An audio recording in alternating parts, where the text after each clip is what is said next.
Now, I remember distinctly last year, Pope Francis making a comment during one of his daily homilies at Santa Marta. He gave us a scenario. He said, imagine that an extraterrestrial showed up, you know, big ears, big nose, and he asked to be baptized. How would you react? Now, it's a very funny scenario, but apparently it's not the first time that this question has been asked. And in fact, our guest today gets these types of questions all the time. And to answer some of them, I'm very happy to be joined now by Brother Guy Consolmagno. Great to be here. Thank you for having us. Thank you. So you're the, I guess, congratulations, you're the new director of the Vatican Observatory. Last time we spoke, you were just a lowly astronomer. Now I'm a lowly director. So why does the Vatican have an observatory? Well, there's the official reason, and then I think there's the real reason. Okay. The official reason is to show the world that the Church supports science. The observatory was invented around 1891. Mm-hmm. That was when the idea was first invented that the Church and science were opposed. People think it goes back to Galileo, but no, it's a Victorian idea. Uh-huh. It's a very modern idea. And so it was just, you know, about 150 years ago, 125 years ago, that they realized they needed something to show the world. Okay. We're putting our money where our mouth is. So that's the official, that was the intent. Yeah. It also showed that the Vatican was an independent nation with a national observatory at a time when they wanted to be recognized as a nation. That makes sense. But there's a bigger reason. And you can see this in what St. Ignatius says, what Plato says. Mm-hmm. You go outside and you look at the stars and you are overcome with awe. Yes. And every person who has ever done that, until the invention of electric lights ruined it for us, has been able to go outside and look at a universe that's a whole lot bigger than what's for lunch. Yes. Yes, and that sense of wonder. That sense of wonder, first of all, makes you ask the big questions. Yeah. And secondly, it makes you want to know more. Years ago, before I was a Jesuit, before I was doing this sort of stuff, I was an astronomer at MIT. I was a postdoctoral fellow. Yeah, yeah. MIT is the big time, you know? Utility infielder, but I was in the big leagues. Yeah. And I'd go to bed at night wondering, why am I doing astronomy when people are starving in the world? Mm. And I didn't have an answer. Mm-hmm. I quit astronomy. I threw away all my papers. I put my documents, the important documents, on a reel of a magnetic tape that immediately was obsolete by the time I came back. And I went into the Peace Corps, and I went to Africa, and I told the people in Africa, I've got a doctorate, I don't know what use that is, but whatever I can do for you. And they go, you're an astronomer? Tell us about astronomy. I had a little telescope I brought with me because you're in the equator and you got dark skies there. And everybody in the villages that I'd visit would they come up, they want to look through the telescope. Really? And have you ever seen Saturn through a telescope? No. Have you ever seen the moon through a telescope? Yes. Yes. Have you ever looked at the moon through a telescope and not gone, wow? Yes. Yeah, yeah. Okay, I've been doing this all my life, and I still go, wow. Yeah. That sense of awe, that sense of mystery, that questioning of who are we? Where did we come from? How does this all fit? How are we here in this giant universe, and why is there a giant universe? Mm-hmm. Okay, these are not just questions that, you know, wealthy people can ask. These are questions that human beings ask. Yeah. And I don't care if you're in a little village in up country in Africa or a PhD in MIT. You're a PhD in MIT. Yeah. You're going to have the same questions because that's what makes us human. Yeah. And to deny somebody the chance to ask those questions denies them their humanity. Interesting. But the work you're doing in the observatory is not just asking those. I mean, you're doing. We do all sorts of astronomy. You know, when I joined the observatory 20-odd years ago, the director then came up to me and said, here's your job. Do good science. Period. Because to show the world that the Church supports science, you got to have some science. Yeah, yeah, of course. But the science that we do is the science that everybody else is doing, except we do the bits we can do that other people can't, because we've got the resources or the talent or the time or whatever. But it sounds like you're doing philosophy too, you know, if you're asking the big questions. The difference only is that because I'm a Jesuit and I've had the philosophy classes, I've got the language to ask the questions. Yeah, okay. But frankly, they're the same questions that everybody asks. Mm-hmm. The difference is I know how to pose them now, because I had to write papers or I had to pose them. Yeah. I guess you'd think that every good science is a philosopher because you're forced to ask the questions. Well, the big question is, why am I doing this job? Why do I want to go in the morning? Yeah. Science is really hard. And the hard part about science isn't that the math is hard. You learn how to do that. The hard part is that the progress is so slow that at the end of the day, you've been staring at the computer and you go, did I really accomplish anything? And you have to have something bigger and deeper carrying you forward. Now, maybe it's going to be your advisor patting you on the head. Maybe you're hoping to get fame and glory. Boy, did you go in the wrong field if that's the case. But maybe it's just because at the end of the day, you're still curious. Right. And every now and then, Yes. you make one of those little discoveries. You plot this number against that number, and you get a graph, and it suddenly fits. And you get that moment of joy that, to me, is just like that jolt of joy you get on those rare and wonderful occasions. Yes. The time when God talks to you. The time that God reminds you. Yeah, I'm there. I mean, I was going to ask you that it makes sense why you'd want to be a scientist or an astronomer even, but why a Jesuit brother? And I guess that came out of what you were saying, that experience at MIT, Peace Corps, and looking for more. I wanted to do the stuff I'm doing because I'm good at it, but I wanted to do it for something more than just my own career or even the prestige of my school. There had to be a bigger reason behind it, and being a Jesuit gave me that bigger reason. Yeah. So is part of what you and your colleagues at the observatory do in terms of showing the world that the church is for science, is having those conversations about faith and reason, Big Bang, evolution? We do that, but actually the conversations we really have are about, when we talk to our colleagues at meetings, there's not a meeting that somebody doesn't come up and say, well, of course, let me talk to you about, my wife, my kids, my parents who are getting older, whatever it is. We're there for them to talk to. Not that I have any answers, but they know that. Right. But they know that we know how to listen and maybe ask the question that will lead them on the next place. Because we can hear them. We speak the language of nerddom.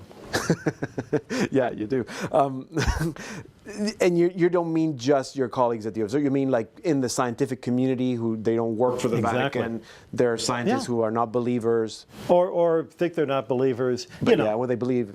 To be a scientist, you have to believe in truth. Yeah. And if you're worshiping the truth, you're worshiping the same God I worship.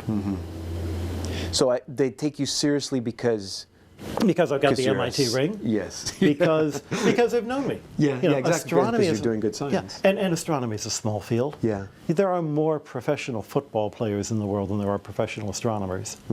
We all went to school together. We all know each other. We all know each other's backstory, who was dating who back when, that sort of thing. Yeah. And so we trust each other. Yeah. And we can talk to each other. And it's not only that I'm there for them, but they're for me too. Yeah. When I'm, I've never had any doubts in my faith, but I had serious doubts about my science. There were times when I'm wondering, why am I doing this? There were times when I'm wondering, will anybody pay attention to what I'm doing? To have people to talk to have a meeting that you're looking forward to going to where you can present your results, that's what keeps you going. Science doesn't happen with one person by himself or herself in a lab. Science is a community. And that reminds me so much of church. Yeah. You can't find Jesus on your own. Yes. Number one, where did you read about Jesus if it wasn't a book that somebody else wrote? You can't do science on your own for the same reason. You need a university to teach you the stuff. Yeah, of course. You need a community to be able to say, that's good. No, you forgot about this. Go back and look at it again. You need a community of people interested in the same things, just as in a church, to be able to say, that's an insight we can use, that's an insight that's not going anywhere, hold off maybe someday later. Yeah, we go, but we go together. We go together, exactly. How can I have that conversation with people who are confused about faith and reason or the church supporting science? Well, the first thing to remember is that if all you know about science is what you see on TV, and the only scientists you see are the scientists you see on TV. Star Trek. Star Trek is better than the people on the on CSI or worse yet, the cable channels that purport to tell you science or history or discovery. Yes. Okay. Oh. Okay. They're dreadful. Yes. They're dreadful. They are as accurate as the description of religion on TV, which is to say, hopeless. You have to know a real scientist. Just as if you want to know something about religion, you have to know a real person who practices religion. What I think, if I've got a mission in life beyond what I'm doing, it's to tell scientists who are members of parishes, not Jesuits, but raising a family, talk to the people in your parishes about your science. I don't think that it's necessary to go evangelize in your place of work about your faith, because frankly, everybody else there has faith too. They just aren't talking about it. But I think it is important to remind your fellow parishioners that science is a glorious way of getting to know God, that you've learned things about God that they haven't, and that you're willing to share it. And then they'll have people to talk to. If nothing else than to be able to say, well, he seems to be able to handle evolution and it hasn't hurt his faith. Maybe there's more to it than what I saw on TV. Exactly, and he's normal, he's not a nerd. Well, or even if he is, he's a heck of a lot of fun. Exactly, there you go. Anyway, we're going to take a little break. That's good advice if you're a scientist. Talk to people in your parish about your science. It's not a long break, so don't go too far away. When we come back, we're going to continue asking questions, including that extraterrestrial question. So stay tuned.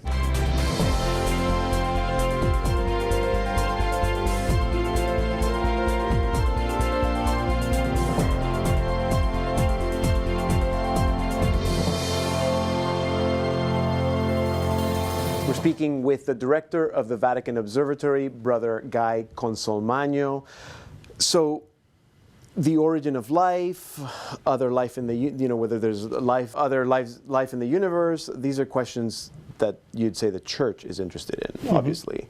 Would discovering extraterrestrial life say anything to us about God? Of course it would. We won't know until we find it. If I could tell you what it was going to tell us, then we wouldn't have to find it. But this is the whole point of the discovery. We cannot be prejudiced about what it's going to tell us, and we can't be afraid. We can't be afraid of discoveries. If you have no faith in your faith, then you're not really a believer. Even if the discovery is going to shatter your preconceived... If your discoveries are going to shatter your preconceptions, then they deserve to be shattered. But no discovery is final. Just as our understanding of God is never perfect, and the more we learn and the more we experience, the more we can say, at the very least, oh, that's what they were talking about back in catechism class. In the same way, we never come to a final understanding of how the universe works. And so if you come across something now that makes you wonder, how do I fit that in with my previous understanding of, you don't necessarily have to shatter your faith. You have to be able to say, here are two things that don't fit, and this is exciting. In my life as a scientist, to be honest, it has never happened that some scientific discovery has challenged my faith in God or my faith in my religion. But more often than not, I'll make a scientific realization that shatters my belief in some other scientific realization. It's not science and faith that are in conflict, it's sometimes science and science. And that's when you know you're about to learn something new. So if a scientist is too definite, it's like this proves definitely that evolution happened, and it's not just a theory, that you're saying that's bad science. It's bad science. Science doesn't prove. Science describes. Evolution is a description of how we went from dust to us.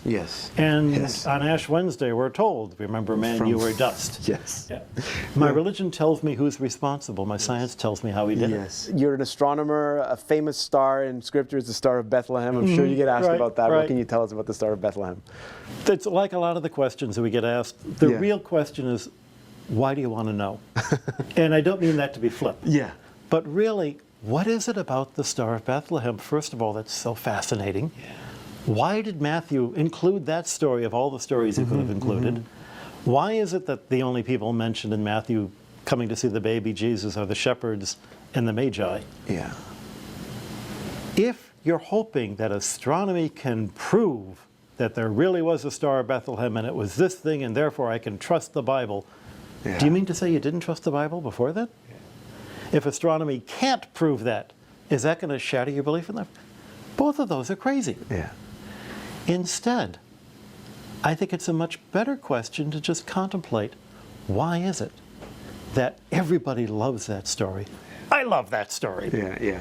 And, you know, if you want to come up with a possible reason of why there might have been something in the sky, you can go to Amazon.com, type in Star of Bethlehem. You'll get, I don't know, 400 different books. Yeah. Everyone telling you a different story and why they're right and all the other guys are wrong. Yes. There are so many possibilities, we can't even begin. Yeah. But you're right. It's interesting that it's there, and why is it there? I mean, of course, symbolically, we can have that conversation. But Matthew had a reason to include that story. Yeah. And whatever reason was, I think it works because we're still talking about it. Yeah, absolutely. Do people ask you about lunar calendars versus solar calendars, and how do we figure out the date of Easter? And lots of stuff like that. How do we figure out the date of Easter? Because this year I'm confused. At the moment, you know, since 1582 till now, it's a completely arbitrary formula. And the idea was originally Easter was supposed to be the Sunday after Passover. That's what I thought. So when's Passover? Well, it depends, because Passover is the first full moon of the year, if the year starts in spring, but the Hebrew calendar, sometimes it's got 12 months, sometimes it's got 13 months. When do you add in the extra month, and that decides which one's the new month? This year they added the extra month. And there are all of these variables that were impossible to keep in your head, especially once you were traveling around the world. So you've got people in Canada and people in Asia both trying to celebrate Easter in the same weekend. Yes. So in 1582, they finally said, we'll come up with an arbitrary formula that's simple enough to fit on one page, anybody can use to calculate a date of Easter. It's not tied to the moon, strictly speaking. It's not tied to the spring or fall. It is a way that will imitate the first moon, full moon, after the first Sunday in spring. But, or the first Sunday after the first full moon. But it's not exactly that. And you know, when we go to Mars, where they don't have full moons like we do, we can still have Easter. We can still have Easter, that's right. You know, this to me is the meaning when Christ says that man was not made for the Sabbath is made for man. And it reminds us in the bigger sense of all of the religious rules and regulations are important not because follow them and you're guaranteed a place in heaven. That's not how it works. But rather, these are opportunities that God gives us to express our love for Him. And that's really what's important. I've heard that the observatory you have your own meteorite collection. We have a lovely collection of rocks from space, and you know, they were donated. Okay. There was a 19th century French nobleman who collected mineral samples and meteorite samples, and he had this marvelous collection of everything. And when he died, his widow wanted to get them out of the basement. He had donated some samples to us around 1910. And after his death in the 1930s, the widow donated the rest. By then, we had headquarters big enough to hold the rocks. And when I showed up in 1993 at the observatory with a background in meteoritics, I was able to put the collection in order. I was able to start doing research on them, loan them out to other researchers. So we're a pretty big player now in the field of meteoritics because we make our samples available. And because we're able to do the measurements on them that other collections can't make, simply because the curators are much too tight about, you know, I was my own curator. I gave myself permission to make these experiments. Yeah, of course. You just made me think. So if I go to Rome, I can go to the museums. Can I go to the observatory, or is that collection open for me to look at? Not yet. Oh. One of the things we've been working on the last couple of years, and started under the previous director, and I certainly want to carry forward, are a visitor center in the gardens. You know, Pope Francis is no longer using the summer home as a summer home in Castel Gandolfo. That building has been turned into a museum. And the gardens are now open to the public. In the gardens are a series of telescope domes, and within those domes, we are developing a visitor center so people can come in and see the history of the observatory, the work we do, and why you look at the stars, and how people have been able to understand the stars. We're not there yet. Okay. We're in process. But in a year's time, I hope that will be part of the tour. But that's People good, because come to then the people gardens. can have a better understanding of Yeah. why it's there and what the work you Right. do. And you can see these beautiful telescopes. We've got a telescope that dates back to 1891. Nice. So, but your office is in Rome?